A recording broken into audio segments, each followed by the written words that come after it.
कांग्रेस इस साल के अंत में होने वाले मध्य प्रदेश विधानसभा चुनाव में वापसी करने की तैयारी कर रही है। वहीं पार्टी इस महासंग्राम से पहले अपने समर्थकों को एक साथ रखने के लिए हर संभव प्रयास कर रही है। पार्टी गारंटी पर भी ध्यान केंद्रित कर रही है, जो लोगों से जुड़ने के लिए हिमाचल प्रदेश और कर्नाटक में उसके लिए एक वरदान साबित हुआ। कांग्रेस ने 12 जून को राज्य में अपने चुनाव अभियान की शुरुआत की, जब पार्टी महासचिव प्रियंका गांधी वाड्रा ने जबलपुर में एक जनसभा को संबोधित किया। राज्य के लोगों को संबोधित करते हुए प्रियंका गांधी ने हिमाचल प्रदेश और कर्नाटक की तर्ज पर 5 वादों की घोषणा की। जहां कांग्रेस ने विधानसभा चुनाव में जीत हासिल की नाम न छापने की शर्त पर एक कांग्रेसी नेता ने कहा कि पार्टी की गारंटियों ने हिमाचल प्रदेश और कर्नाटक राज्यों में काम किया था, जहां वह हाल ही में जीती थी, और पार्टी ने सत्ता में आने के बाद वादों को पूरा करना भी सुनिश्चित किया था। इस प्रकार मतदाताओं को स्पष्ट संदेश है कि ये केवल वादे नहीं हैं, बल्कि इन्हें धरातल पर उतारा भी जा रहा है। पार्टी नेता ने राजस्थान और छत्तीसगढ़ का उदाहरण भी दिया, जहां इसने चुनाव के दौरान लोगों से किए गए वादों को पूरा किया। उन्होंने कहा, इस तरह गारंटियों को पूरा करने का वादा पार्टी के लिए काम कर रहा है और हमें उम्मीद है कि यह एक बार फिर मध्य प्रदेश में काम करेगा।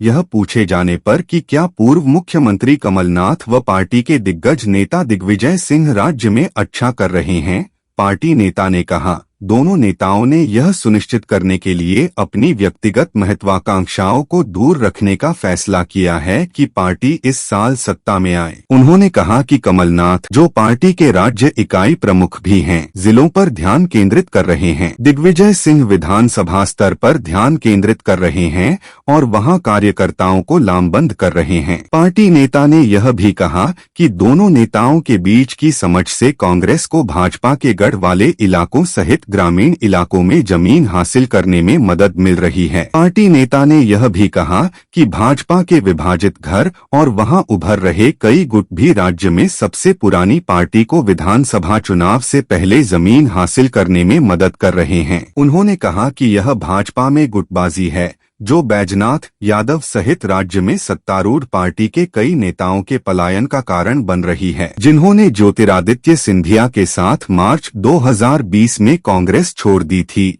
इस सप्ताह की शुरुआत में देश की सबसे पुरानी पार्टी में फिर से वापसी की गौरतलब है कि सिंधिया ने कांग्रेस में एक विद्रोह का नेतृत्व किया था। उन्होंने अपने 22 वफादार विधायकों के साथ पार्टी छोड़ दी और भाजपा में शामिल हो गए थे। इस प्रकार राज्य में 15 महीने पुरानी कमलनाथ के नेतृत्व वाली कांग्रेस सरकार गिर गई थी। पार्टी नेता ने कहा, कांग्रेस ने अपनी पिछली गलतियों से सीखा है, इसलिए इस बार पार्टी नेतृत्व यह सुनिश्चित कर रहा है कि इस साल के अंत में होने वाले महासंग्राम से पहले कोई पार्टी छोड़कर न जाए। इस बीच पार्टी के एक अन्य नेता ने कहा कि कांग्रेस ने भी अभी से उम्मीदवार चयन पर काम करना शुरू कर दिया है और मौजूदा विधायकों के प्रदर्शन के साथ साथ चुनाव के लिए उम्मीदवारों को शॉर्टलिस्ट कर रही है। उन्होंने कहा, पार्टी की स्क्रीनिंग प्रक्रिया से यह सुनिश्चित करने में मदद मिलेगी कि उम्मीदवारों का चयन उनके संबंधित विधानसभा क्षेत्रों में जीतने की क्षमता के आधार पर किया जाता है। पार्टी नेता ने यह भी कहा कि कांग्रेस के रणनीतिकार सुनील कानूनगोलू की भागीदारी,